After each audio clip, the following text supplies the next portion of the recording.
Nope.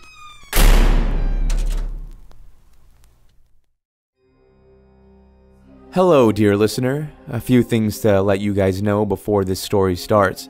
First of all, as you can see by the name, this is actually part 2 of the story that went live earlier this week. So if you haven't heard part 1, I suggest you go back because it sets everything up. And then this one just goes straight into the insanity. The second thing is, this story has a lot of strong language and a lot of violence that is described. I typically try to not put cuss words in stories if I can avoid it, but you'll see that I had to keep the strong language in this one because removing it would just reduce the impact of everything. So I kept it where I could, and it's a lot of it. So you've been warned. With that said, enjoy part 2 of Welcome to the Haunted Club. I don't know how long we were out, but I was aggressively shaken awake by Kevin. My face was cold, and my body hurt. I realized I was laying on a cold, concrete floor. Jake! Jake! Get the fuck up, man! I sat up, still groggy from the knockout gas. Where are we? I looked around and saw everyone standing around this damp little concrete room. Allison was sobbing into her palms while Daryl was comforting her. Mary Beth was quiet and stoically looking around the room, trying to piece together what was happening. We gotta get out of here, Kevin said, pointing to the only door in the room. Guys? Mary Beth was pointing up. Her hand was trembling as the realization that someone was watching us settled in. There's a camera in here.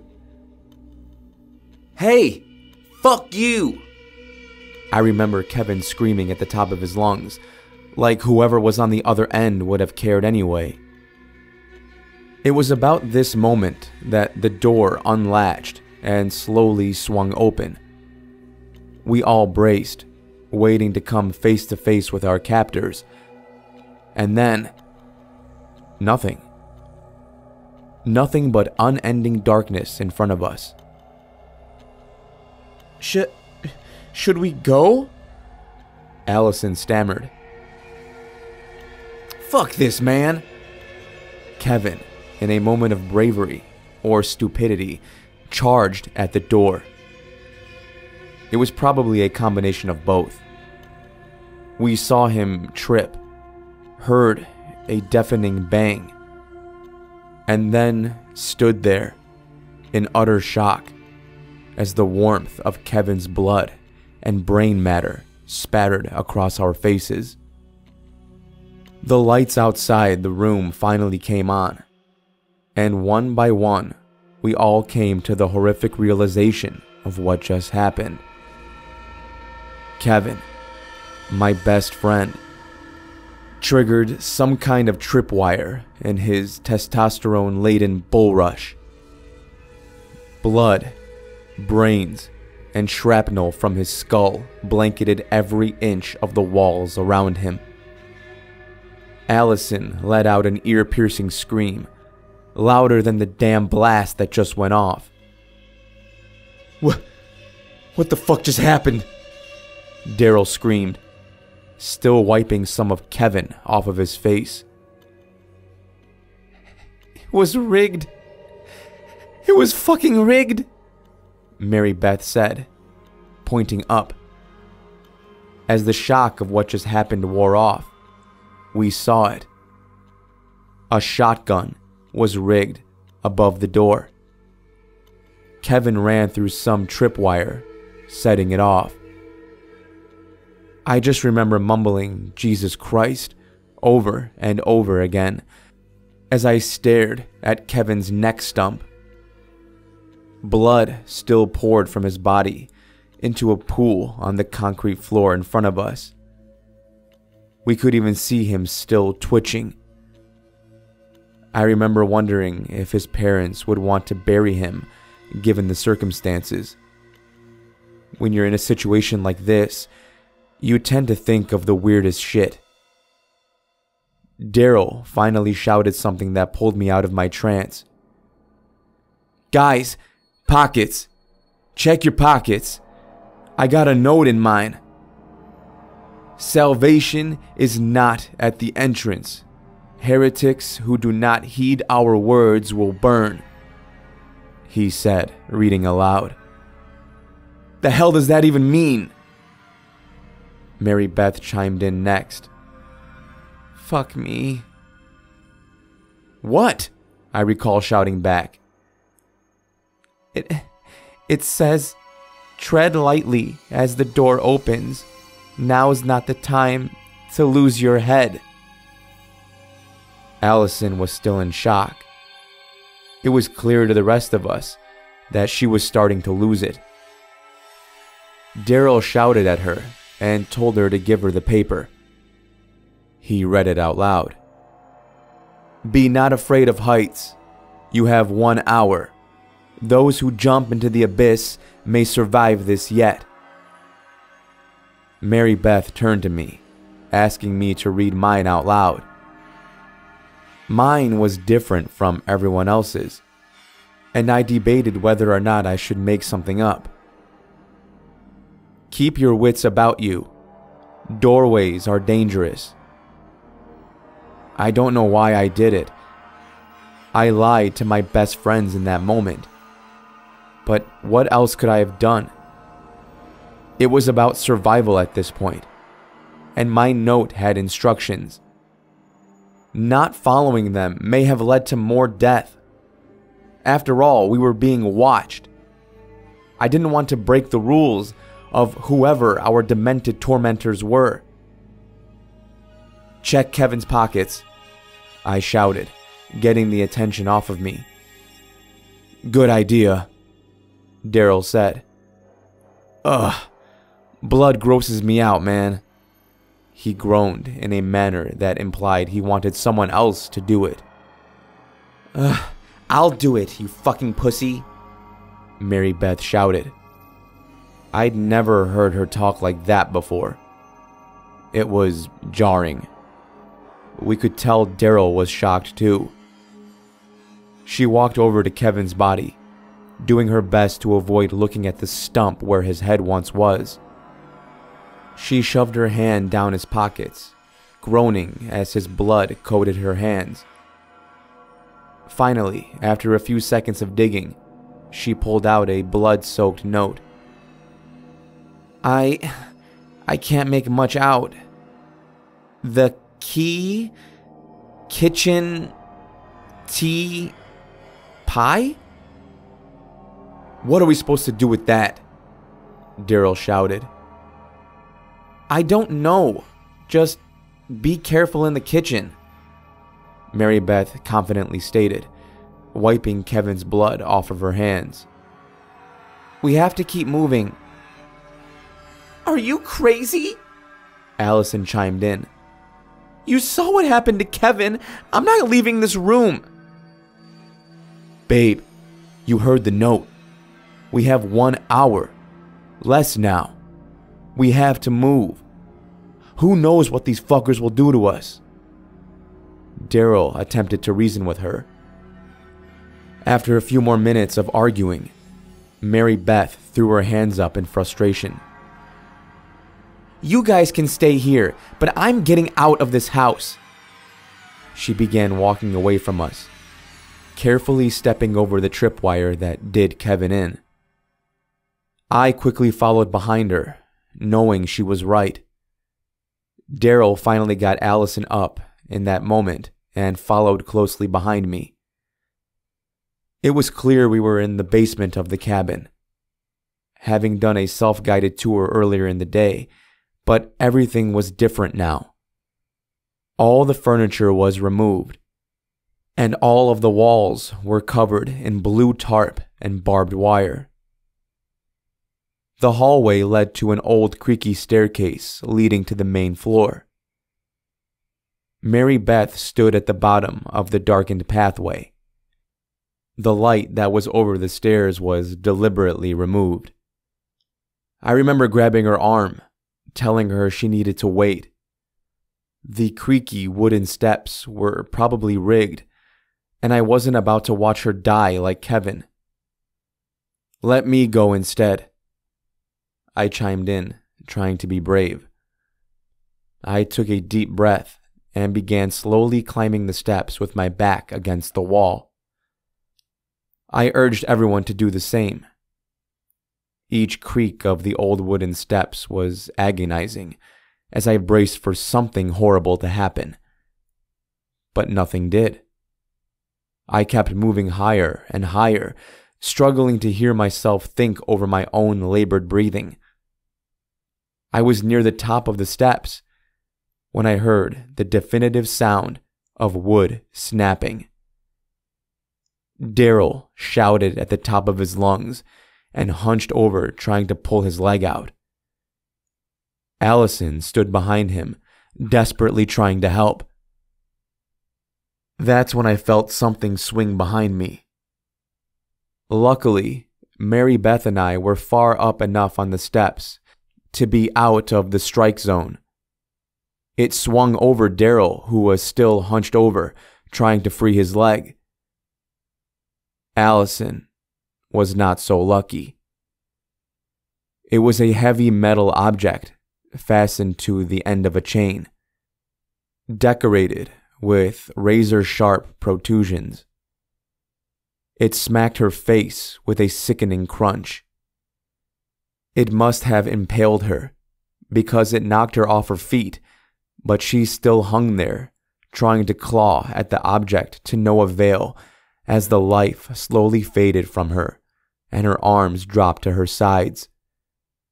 Blood poured down on the floor as Allison's lifeless body hung there at the bottom steps. "No! No! No!" I'll never forget Daryl's guttural screams as he watched her limp body sway back and forth. Daryl must have triggered another trap. I'm guessing since Mary Beth and I were lighter, we were able to pass over it. He ripped his leg out of the split wood and ran down the steps to Allison, desperate to help her. It was already too late. She was gone in a matter of seconds. Her face was practically caved in. The spikes went clean through her skull. Daryl lost it at that point. He stormed up the steps, eager to fight whatever psycho put us in this mess. He bashed through the door with no regards of his safety. "You fucking ready? Let's go! Come the fuck out!" Mary Beth and I followed through, relieved that another trap was not rigged in this doorway. We tried to calm Daryl down, but he wouldn't have it. That's when I noticed the front door was wide open. Daryl noticed at the same time and made a break for it. "No! Daryl!" Mary Beth screamed, remembering the vague warning about the entrance not being salvation. But it was too late. He was already through it before we could blink. We ran up to the door, hoping to coax him back inside. For a brief moment, it looked like Daryl was going to make it to the road. That's when Mary Beth saw the man in the gas mask step out from behind a tree. He was carrying a fucking World War II era flamethrower. Who the hell could even find one of those things? He sprayed Daryl with it, setting him ablaze. I still hear his screams in my nightmares. 3 more men in the same get-ups stepped out and added to the flames. The sickening smell of charred flesh is forever burned in my memories. It probably took a few minutes for Daryl to stop moving, but it felt like hours.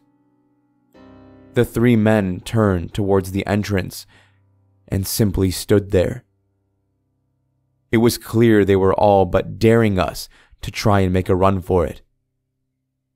I backed away from the door and pulled Mary Beth with me.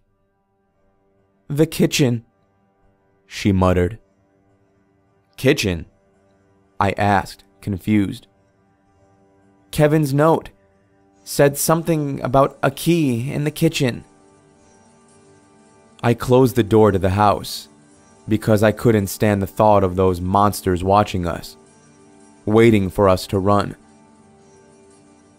"Our way out is on the 3rd floor," I muttered, out of breath.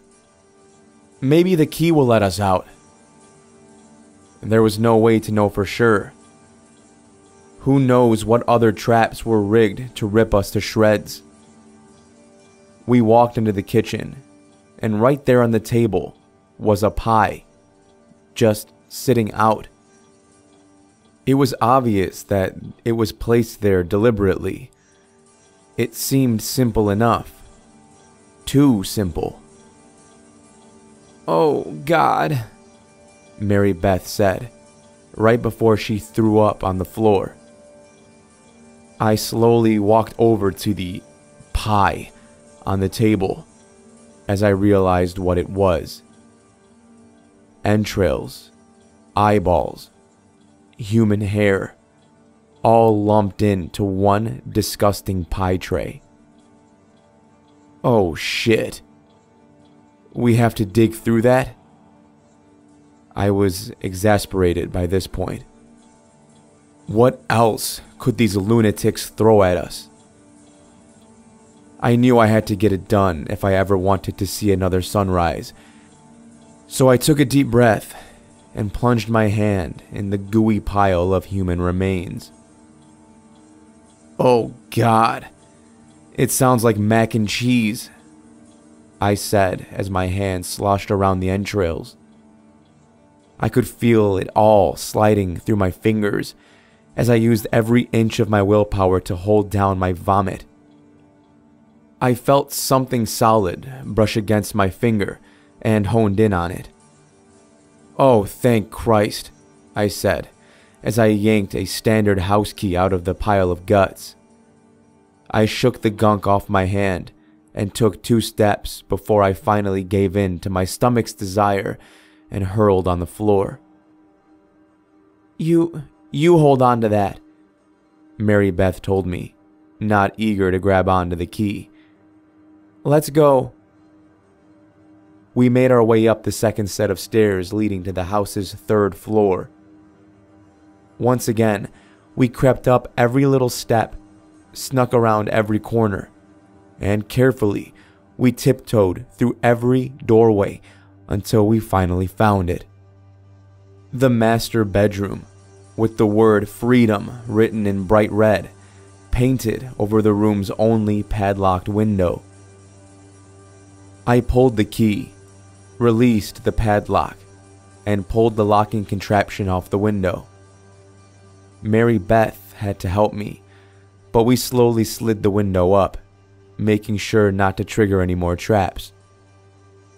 We peeked our heads out and looked down. It was pitch black. The note said to jump into the abyss," she recalled. "I'll go first," I volunteered. It wasn't an act of bravery, more an act of self-preservation, but she saw it as brave. I slid through the window feet first and closed my eyes. It was now or never. I let go, hoping for the best. I felt the cool night breeze whip against my face. I braced for the hard thud of the ground, but instead, I hit something soft. It was one of those inflatable bounce mats that firefighters use to catch people in burning buildings. I called up to Mary Beth and told her to jump. She was right behind me, hitting it hard enough to send me bouncing back into the air and onto the grass. She quickly helped me to my feet, and we looked into the forest. "We have to run," She could barely get a word out before 4 masked men ambushed us. They grabbed us both and forced us to our knees. Another one of these sick fucks started clapping, cackling behind his mask. "Well, well, well," he said, muffled behind his creepy Nixon mask. "What a show." "Fuck you," Mary Beth screamed. "You shouldn't be mad at me, Mary Beth. You have been played," the man said, gesturing to me. "What is he talking about?" Mary Beth exclaimed. I'm sorry, Mary Beth. I'm so sorry," I cried. "The game had rules, and Jake here played it perfectly. Go on, tell Mary Beth what you withheld from everyone." "Jake? What is he talking about?" Mary Beth said with depression behind her wavering voice. I lied about my note," I said, ashamed to look at her. "What do you mean?" she said, almost ready to cry. I'm sorry, Mary Beth." I was crying at this point. "It said the first one to escape gets to go home." You motherfucker! Fucking coward!" she screamed. And she was right. It was cowardice. I sacrificed her to save myself. "Oh man, I always love when we do this one. It's such a fun social experiment," the masked man shouted. "Jake, you are free to go. Mary Beth, sorry about your luck, kid." "Just fucking go," Mary Beth screamed. "I hope you enjoy your fucking life knowing what you did to me, you piece of shit." I couldn't look her in the eyes anymore at this point.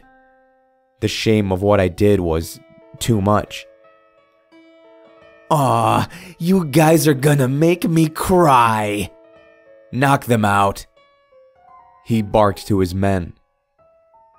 The last thing I remember is the feel of a sharp needle in my neck. I woke up in a hospital bed a few hours later. I sat up, thinking I hallucinated the whole thing. That is, until I saw the note sitting on the table next to my bed. It was written on the same paper that we had in our pockets at the beginning of the night. "If you value your life and the life of your family, you will tell no one about our fun little weekend. Signed, the Hunters Club."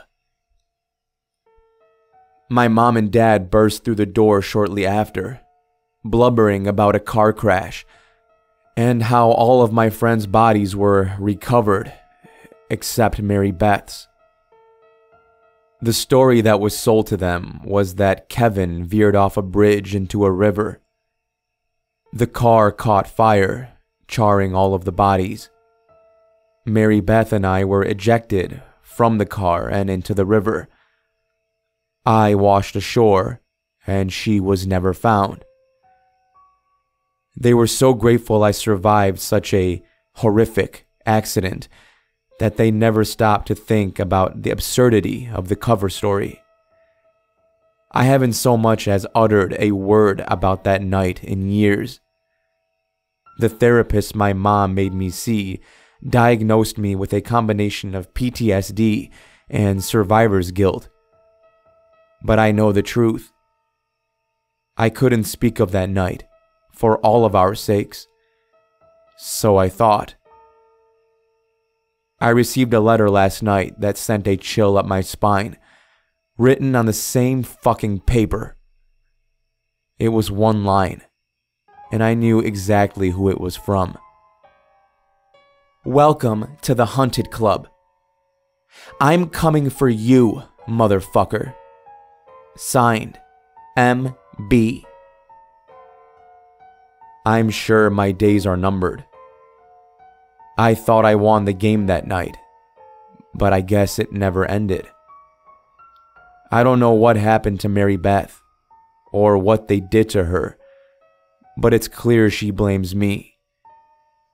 She's coming for me, and I doubt I can stop her. So why am I writing this, knowing they'll kill me for going public? If I'm going to die, I might as well do something good. This is my warning to all of you. Be careful while booking vacation homes. If it seems too good to be true, it might be. The last thing you want is to unwittingly find yourself in a haunted house. It's a game that you will never escape.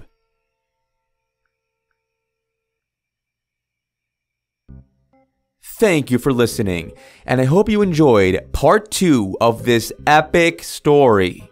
If you did, you know what to do.